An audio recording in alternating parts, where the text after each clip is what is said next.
नमस्कार दोस्तों। एक बहुत ही पुराना नहवावन का गीत प्रस्तुत कर रहे हैं। बच्चा होने के बाद जब जच्चा को नहलाया जाता है तो ये गीत गाते हैं। आप लोग गीत पूरा सुनिएगा और कमेंट करके बताइएगा कि गीत कैसा लगा।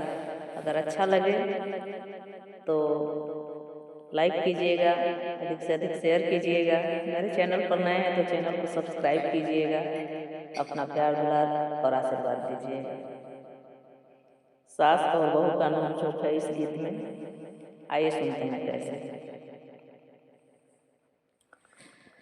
बहुआरी चलेली नाहनवात सासुनी रेखेली सासुनी रेखेली हो।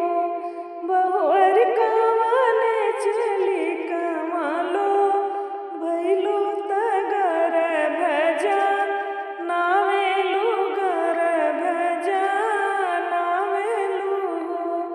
बहुआरी कामने चली कमालो भैलू तगर भजा नावेलू हो।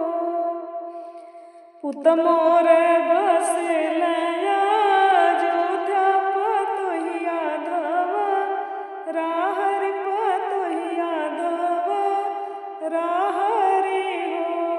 बहुअर कामने चली कमालो भैलू तगर भजा नावेलू गर भजा नावेलू हो।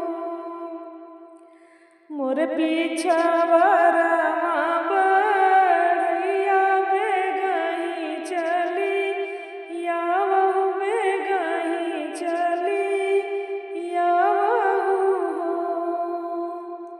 मोर पीछावरा पटेर भैया तोही मोर हितहवा तोही मोर हितहवा हो। पटहर रेशम डोरिया बा नाव भंवरवा बा जाइब भंवरवा बा जाइब हो।